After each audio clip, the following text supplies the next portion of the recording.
Sandro, dentro desse contexto que a Bia trouxe espiritualidade, eu sempre associo essa questão da espiritualidade, que é o divino, não importa a religião, mas a importância do perdão.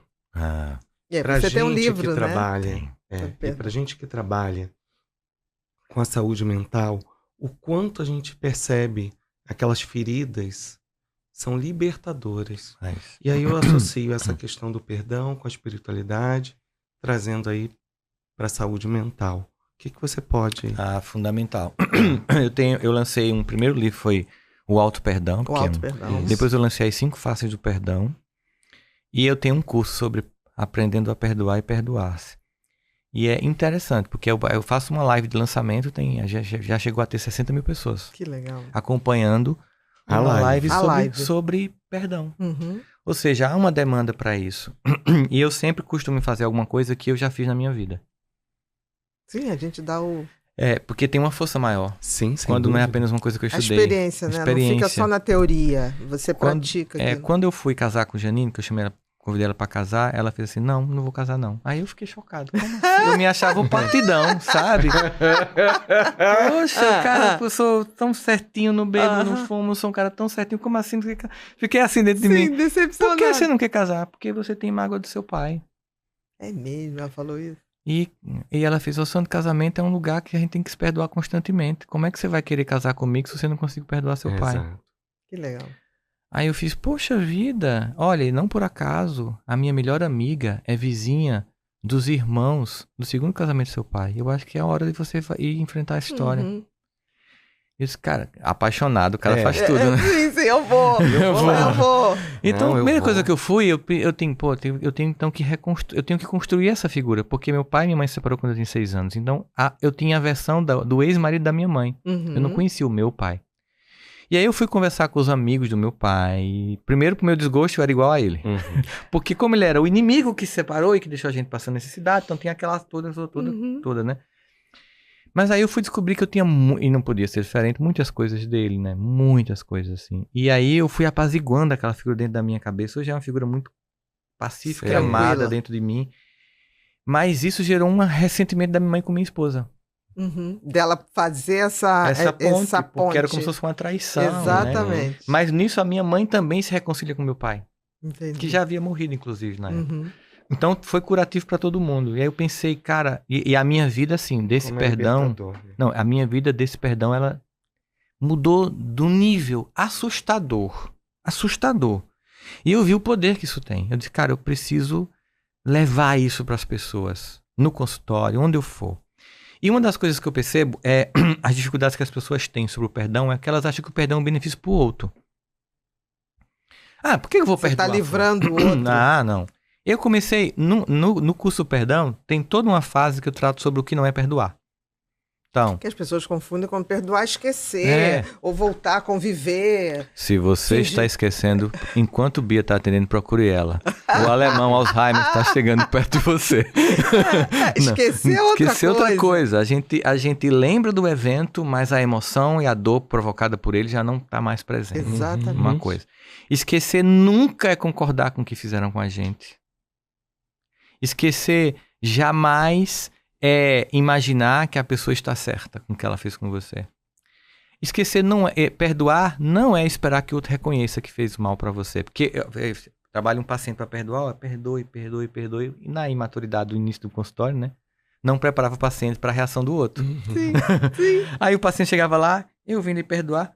Eu nunca fiz nada contra você. Aí o ódio duplicava. Porque além do que a pessoa tinha feito, ainda negava que tinha feito. Exatamente. Eu digo, você vai perdoar agora por você, pra você. Não precisa ir lá. Você pode ou não ir lá. E se for, prepare-se, porque tem gente que vai morrer egoísta. Então tem gente que vai morrer egoísta. Mas pra você. Não, tem que levar você junto nesse egoísmo. Perdoar nem sempre é para sentir dor. Porque possa ser que o mal que alguém me provocou tenha deixado uma sequela. Mas eu vou ficar com a sequela no corpo, mas na alma não. Então o perdão ele é sobretudo para você, por você, libertador. Se o outro vai usufruir do benemérito do perdão, é outra história. É outra história. É a história do outro. Dos níveis que a gente estava falando antes, né? O nível de evolução, de compreensão de mundo. Então o perdão, se você olhar as narrativas do Evangelho, é um convite eterno para o perdoar. Seja um perdão coletivo de Israel contra os seus opressores da Babilônia e do Egito. Seja um perdão individual. Seja um perdão intergrupos da Samaritana, do bom samaritano, né? Das pessoas nas suas diferenças, mas é sempre um convite para a reconciliação. E tem uma passagem que eu acho muito interessante, que é a passagem da mulher adúltera. Porque quando você olha, eu lembro que uma vez eu estava lá lendo, poxa vida, Jesus podia ter livrado essa mulher desse constrangimento, porque o cara que fez, né, a água se transformar em vinho, que andou sobre o mar, ele podia ter feito algumas alternativas aqui. A mulher tá chegando lá naquele constrangimento, humilhação pública. Ele podia ter jogado a capa da invisibilidade de Harry Potter. E ninguém ia ver a mulher. Ele podia ter transformado as pedras em areia, no máximo ele ia precisar de um colíriozinho. Ele podia ter feito-a flutuar até uma altitude que as pedras não a atingissem. Ele não fez nada disso. Por quê? Porque ele queria acolher todos, inclusive a multidão. Então, quando a multidão chega, ali é um evento interessante, porque não é um milagre no sentido da transmutação do mundo material. Não era como vinho. Mas é uma transmutação psíquica. Porque a multidão chega com acusações e ele deixa a multidão chegar perto. Tem várias leituras sobre isso. Alguns dizem que ele estava escrevendo os pecados da multidão, né? Geralmente, no cinema, Jesus olha com muita irritação para a multidão, que não combina com ele. E eu imagino ele com aquela doçura assim... Mas se você nunca tiver feito nada também, eu entendo, vá lá, joga pedra. Olha que incrível, ele dissolveu o psiquismo coletivo com uma pergunta. Ao perguntar para a multidão, não, para cada indivíduo na multidão, ele fez com que saíssem do comportamento de rebanho, recuperassem a consciência de individualidade e se vissem como incapazes de julgar. O que o perdão nos dá é a capacidade de perdoar o outro. Porque quando você se perdoa, por exemplo, você se perdoa na sua humanidade. E aí você perdoa o outro na humanidade que o outro tem. E a vida fica muito leve, porque o perdão, como Jesus vai dizer lá para Pedro, né? Eu acho que é para Pedro que assim, 70 vezes 7. Aí ele até diz, creio, Senhor, mas aumentai minha fé. Né? Que é até uma oração católica, né? Creio, Senhor, mas aumentai minha fé. Ou seja, é punk, né? Ou seja, porque a gente vai estar com... Nós somos, por natureza, imperfeitos, então na nossa imperfeição vamos estar... cometendo atritos uns com os outros, e nos cabe simplesmente, é besteira, isso não é, né? Ou uma coisa mais grave. E quando a gente convida alguém para o perdão, eu sempre digo, o primeiro perdão que você tem que dar a você é se perdoe por ainda não conseguir perdoar.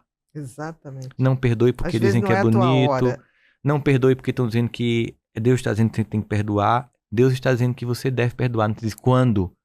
É o seu momento em que está pronto para isso, em que você está fazendo por você, no silêncio da tua interioridade, sem que nem a pessoa que te machuque saiba, porque tem gente que é tão imaturo que não merece escutar de você que você perdoou. Exatamente. Tem perdão que você vai fazer dentro de você. Perdoar o outro dentro de você. Exatamente. Você não precisa chegar lá, você não precisa falar.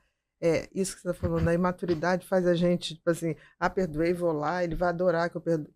Não. E é tão importante isso, porque assim, eu acho que a nossa espiritualidade está dentro dessa consciência maior, que vê isso tudo, que sabe como o cérebro funciona, que sabe como o corpo funciona. Despertar da consciência requer muito conhecimento e autoconhecimento. Dá trabalho, mas é a liberdade. Muito. Esse egotrip é bom.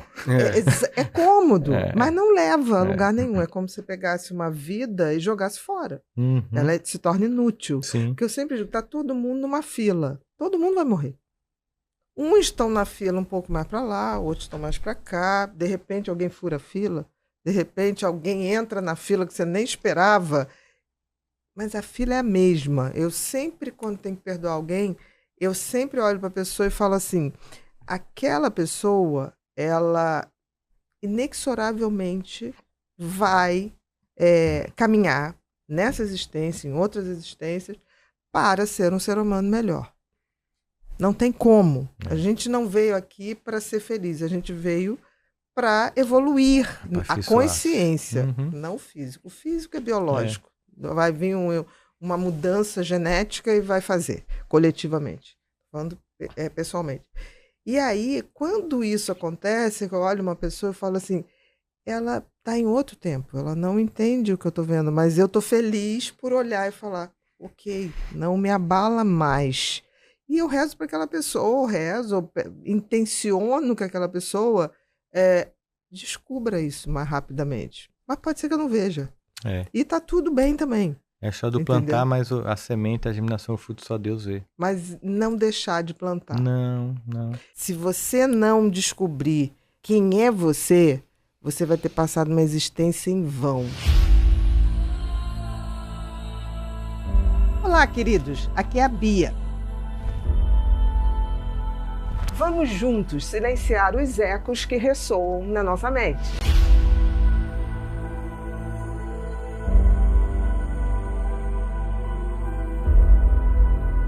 Aqui é cérebro, conhecimento e abertura da consciência.